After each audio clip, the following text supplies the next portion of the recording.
I'm Josh Klein. And I'm Elise Hugh. We host a podcast from Accenture called Built for Change. Every part of every business is being reinvented right now. That means companies are facing brand new pressures to use fast evolving technologies and address shifting consumer expectations. But with big changes come even bigger opportunities. We've talked with leaders from every corner of the business world to learn how they're harnessing change to totally reinvent their companies. And how you can do it too. Subscribe to Built for Change now so you don't miss an episode. If you like listening to Warriors in Their Own Words, check out our other show, the Medal of Honor podcast. The link is in the show description.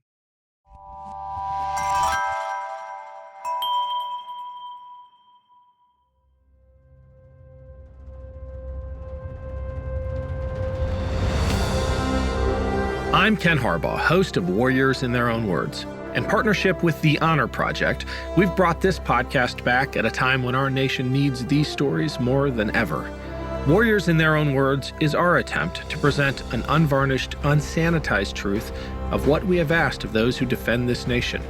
Thank you for listening, and by doing so, honoring those who have served. Today, we'll hear from Staff Sergeant Leonard Goff. Goff served as a tank commander in World War II, fighting in both the Invasion of Normandy and the Battle of the Bulge.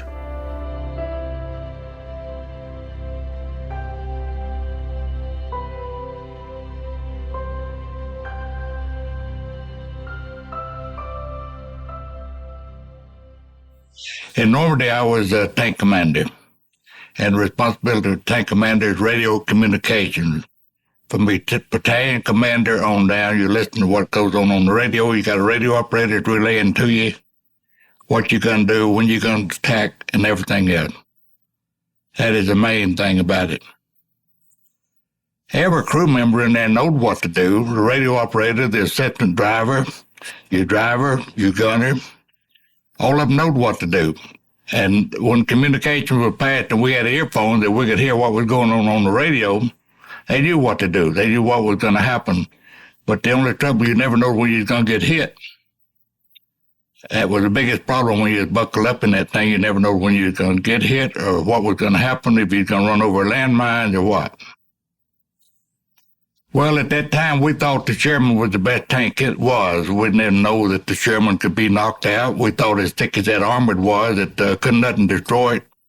We believed that. We were taught that. We were told that all the way through the time I was in the Army in the tank outfit.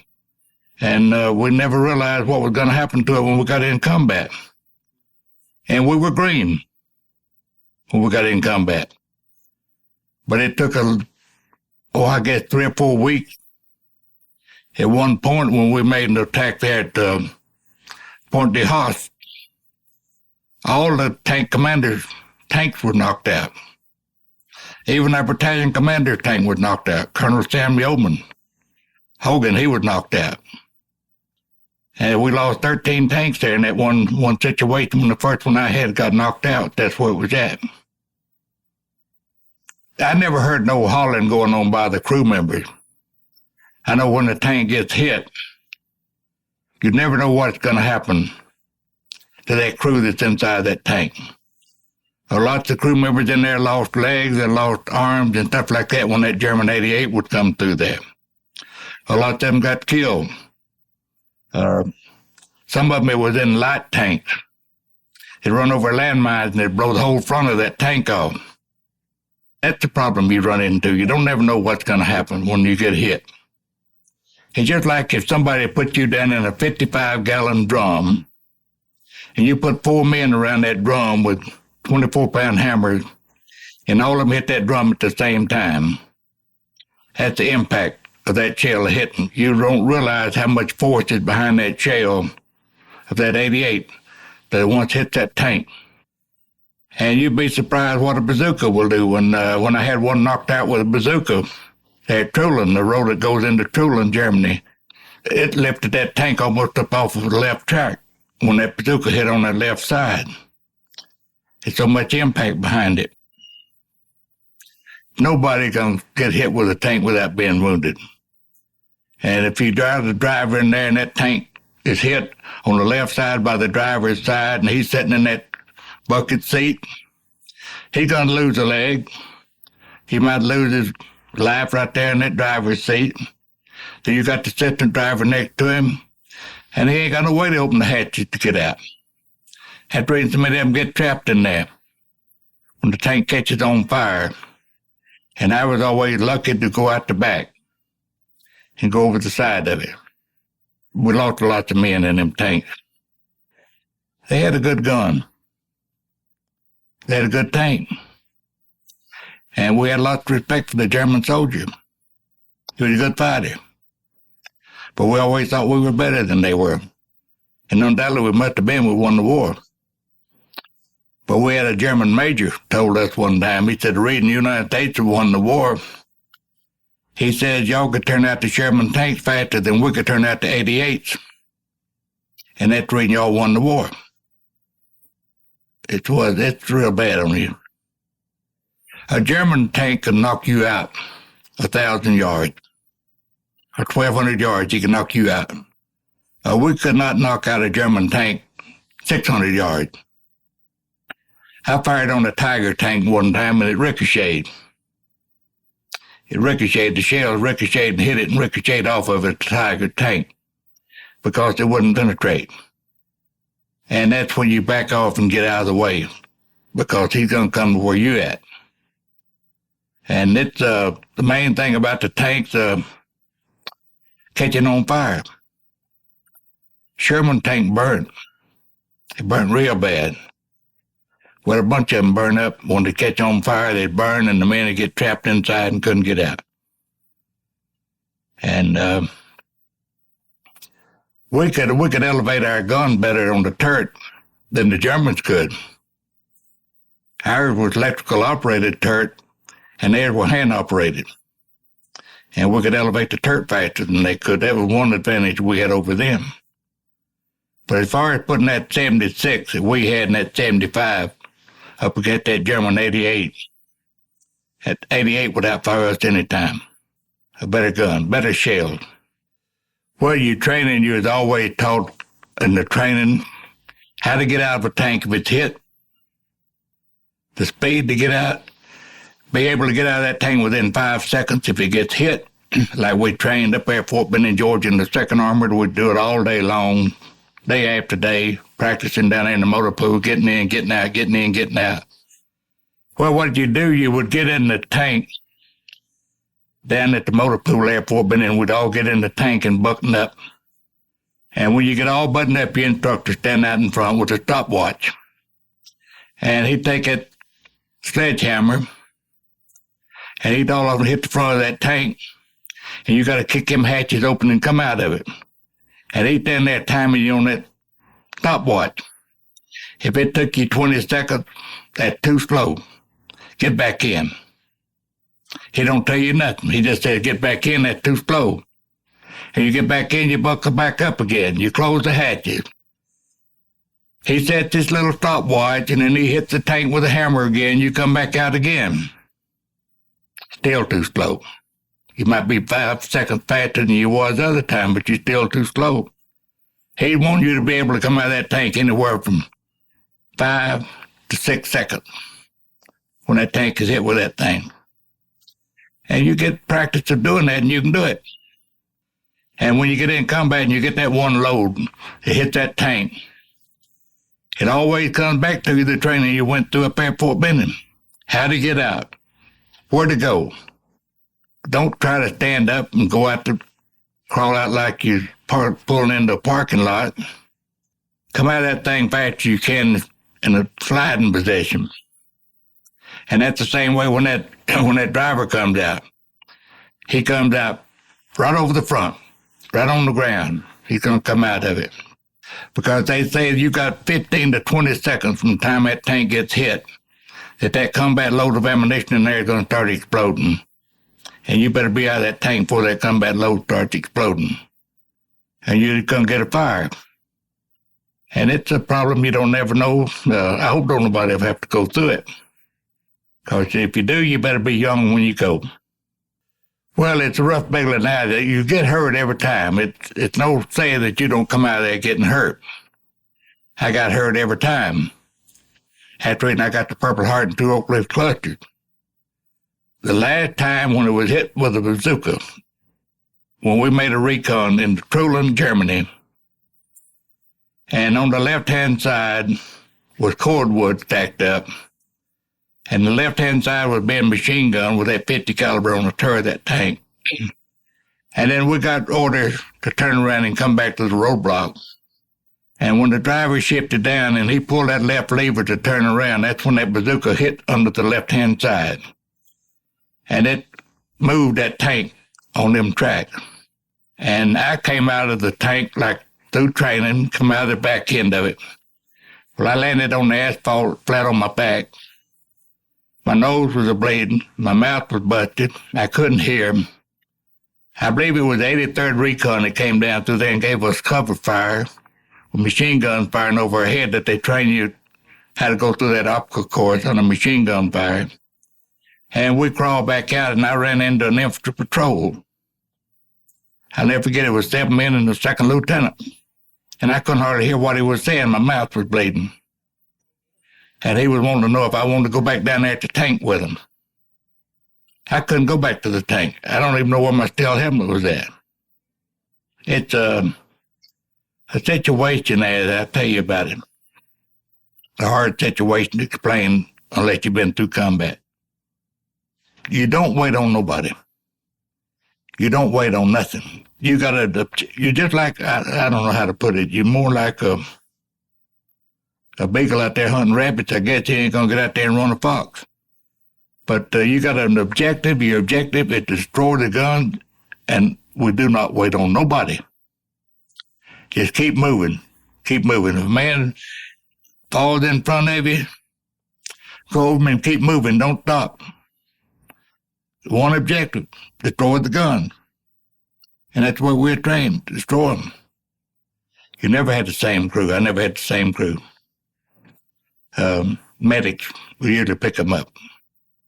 They get wounded and they wouldn't be able to be back in the tank outfit. I got legs shrapnel. I got shrapnel in the arms.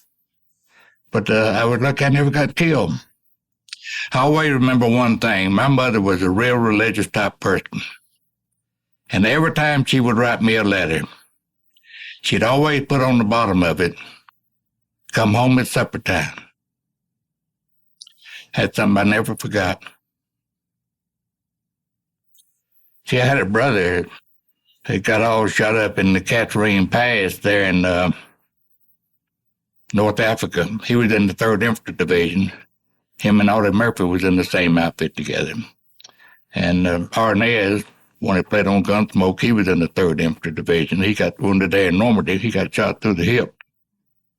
But I'm going to tell you, I'd hate to see anybody go back through a war again. I wouldn't want them to go through one like a no-win war. Our objective was to always take this town and see what's in the next one. And we always done that. I can't see going up there, taking a town, and then pulling back. Yeah. That's just a waste of manpower and to do that. I've told several of them, I said, well, in the Vietnam War, if they give the 3rd Armored Division each man in there a quart of cognac, would have took that place in a week. But that 3rd Armored was a good outfit. If you got a driver, and you've been with this driver over there in England, you went through maneuvers in England, Salisbury Plains, and all through that on the maneuvers, and you know how he drives that tank and everything, and he gets wounded, and you get a replacement up there. Don't make no friend with that replacement. I don't care nothing about your background. I don't care nothing about you. Don't tell me nothing about you. I don't want to know it. Because if you get killed, I'm not going to worry about what your wife or your kids is going to think about you. I don't even know you're married or nothing. And you don't make friends. You don't make enemies, but you don't make friends as close as you was with the men you went through training with. The ones we went through training with, I knew every one of them. And then we get in combat over there and they get killed. I know we had one boy that was from Gadsden up here. He told me, he says, if I get killed, I want you to go see my parents in Gadsden. If you get killed, I go see your parents. Well, he got killed. I never went to Gadsden. With no need of starting the old flame burning again. And it's you get a trained bunch of men that you stay with all that time. It's just like two brothers staying together. It's altogether different. You don't want to get involved with him and know it's all thing about him, and then you find out he's got children at home or stuff like that. Then you know that if he gets killed in combat, they're going to take that telegram out there to the family and everything else. And then you got all that on your mind, forget about it. Just don't have it on there to bother you.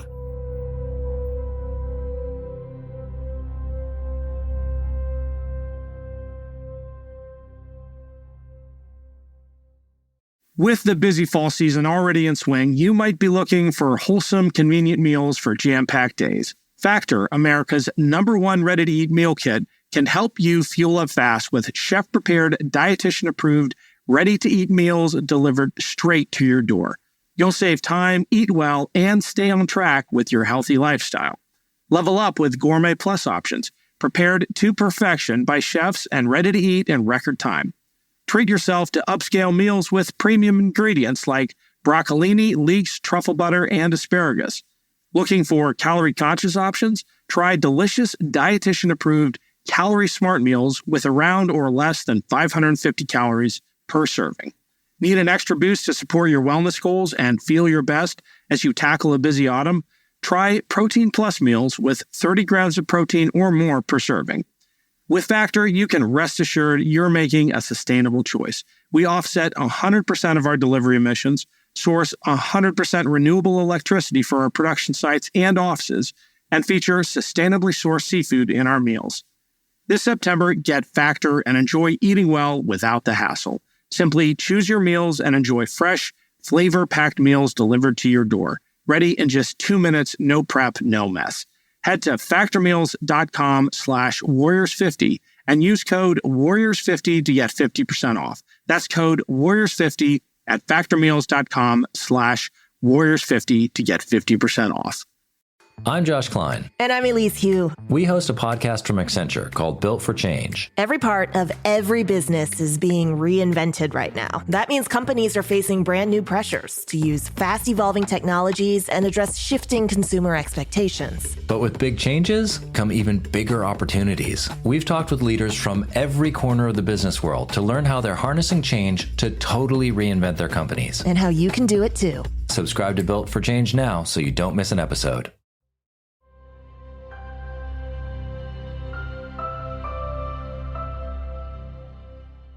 I watched new ones when they would come up and hadn't been in combat, and our shells would pass over, and they couldn't tell the difference in incoming mail or outgoing mail, we called it.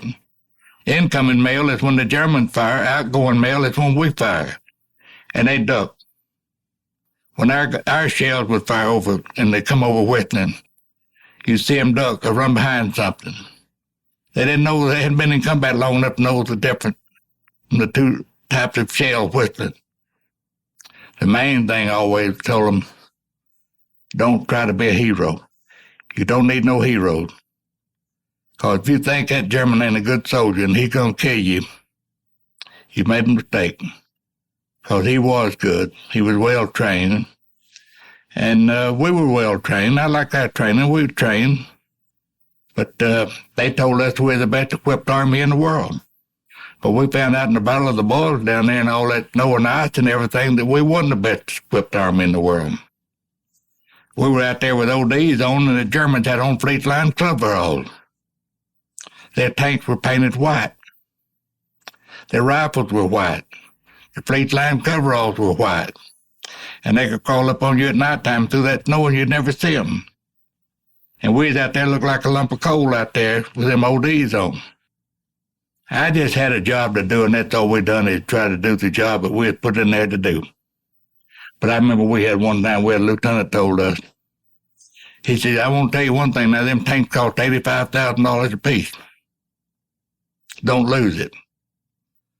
Well, I don't want to lose one, but I'm not going to jump out of that tank and run out there and tell that German on that 88 don't shoot because that tank cost $85,000. Because I know he's going to do it anyway, so And then we had a replacement came up one time, a lieutenant. Had a little gold bars on. And I said, Lieutenant, we don't wear them things up here. We was in Normandy at that time.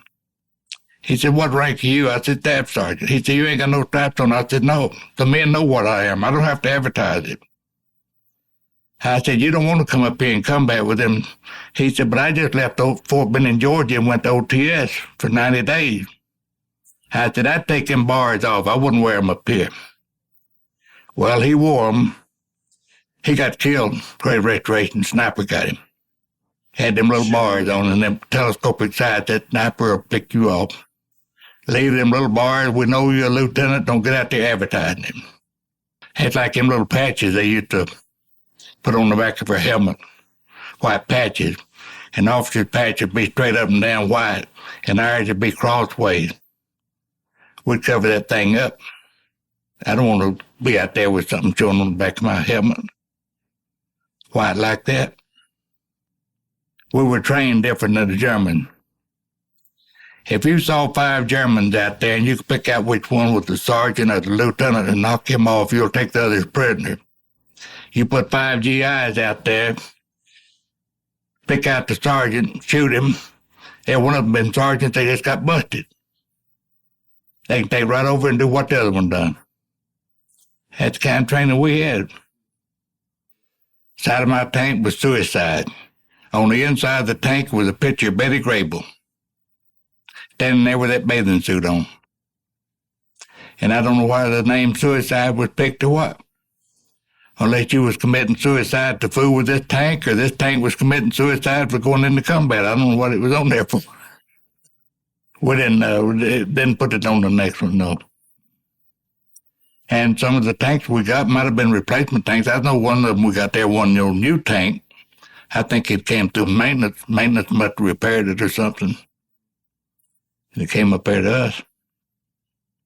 Oh, every tanker knows what a urine bucket was. It's a gallon tomato can. If you had to urinate, it went to the driver, it passed all the way around, it gets back to the second driver, he can open his hatch and throw it out.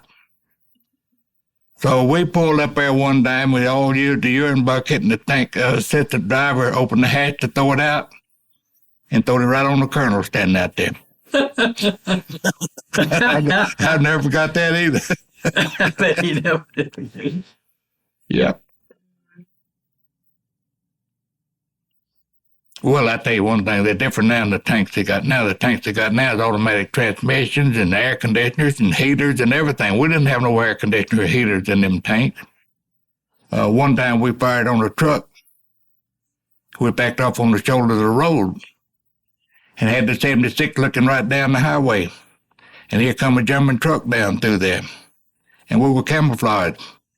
And all at once they must have seen the tank sitting there because they started waving white flags when the HE fired. And I remember it was a mess truck. All they had on there was 55-gallon drums of beans. They were looking for an outfit and they got lost and come up on us. But there was beans all over the highway. You don't look at what you've killed.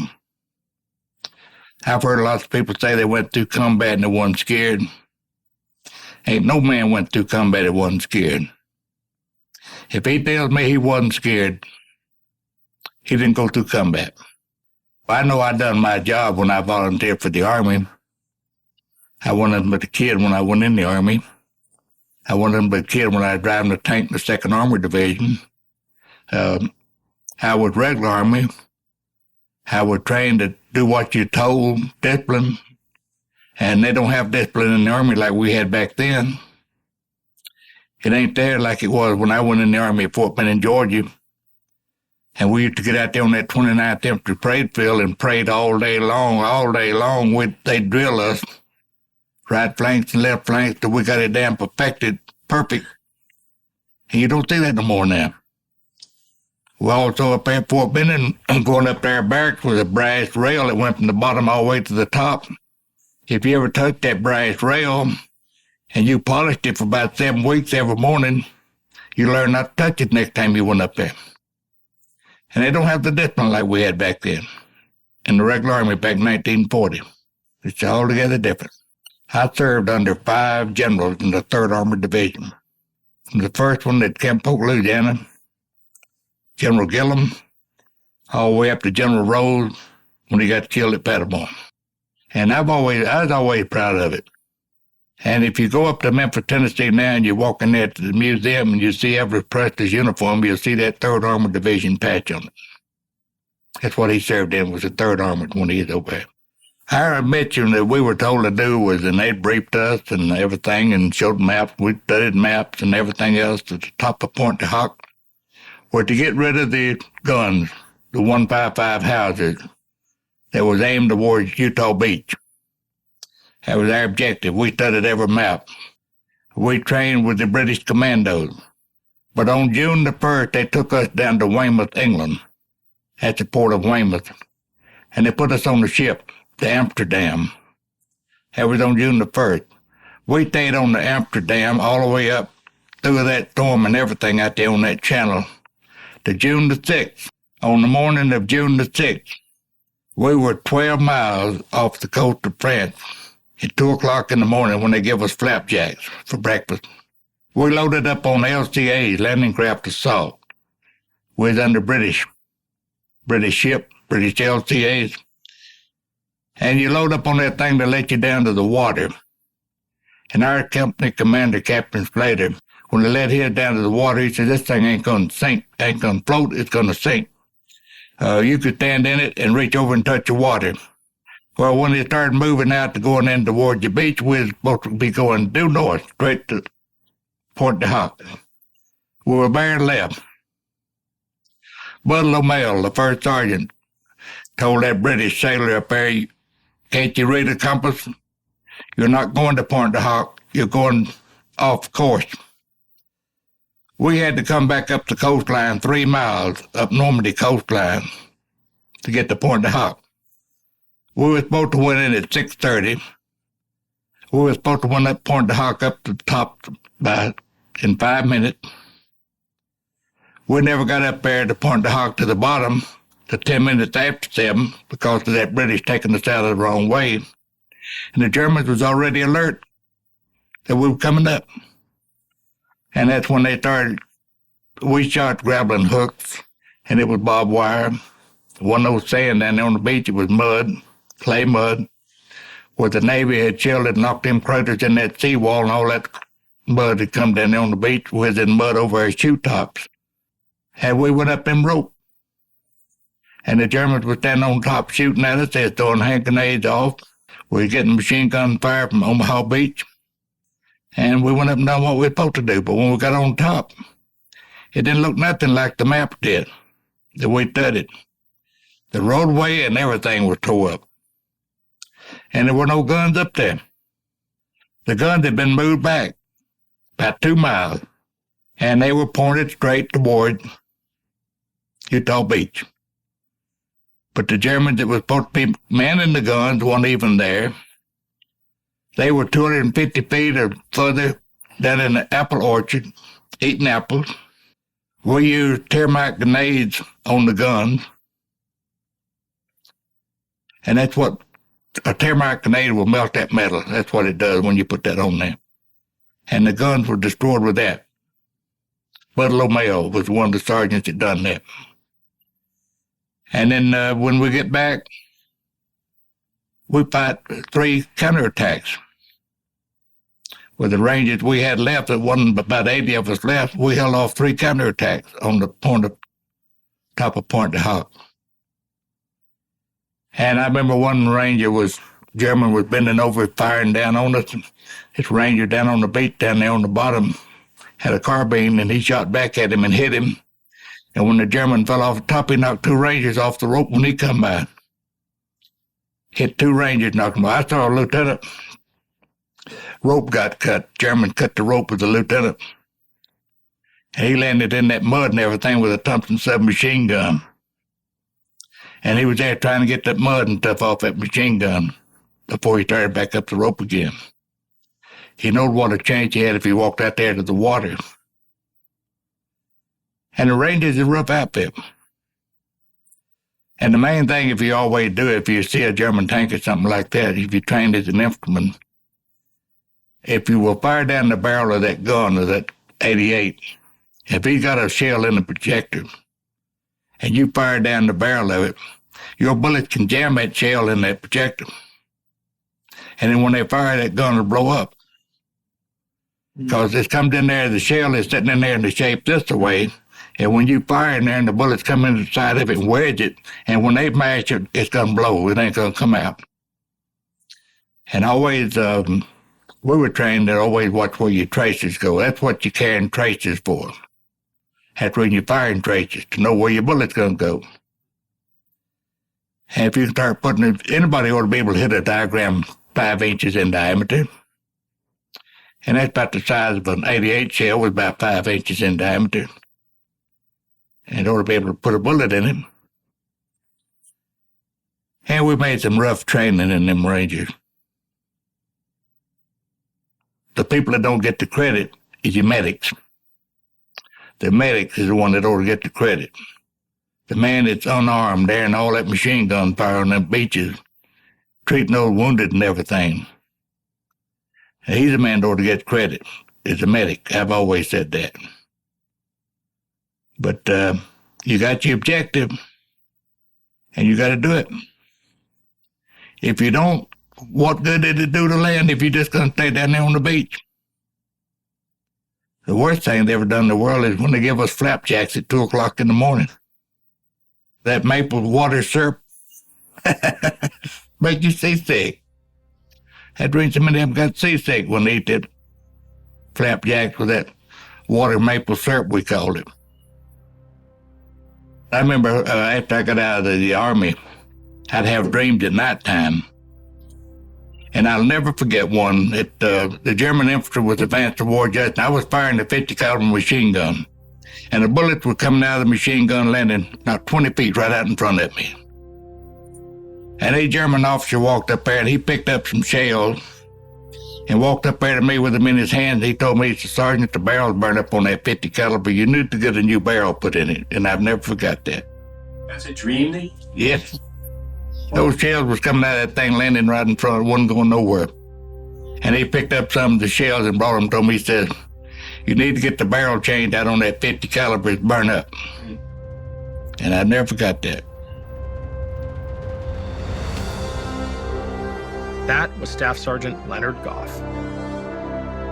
Thanks for listening to Warriors in Their Own Words. If you have any feedback, please email the team at kharbaugh@evergreenpodcasts.com. We're always looking to improve the show. And if you enjoyed this episode, don't forget to rate and review. Warriors in Their Own Words is a production of Evergreen Podcasts in partnership with the Honor Project. Our producer is Declan Roars. Bridget Coyne is our production director, and Sean Rule-Hoffman is our audio engineer. Special thanks to Evergreen executive producers Joan Andrews, Michael DeAloya, and David Moss. I'm Ken Harbaugh, and this is Warriors in Their Own Words.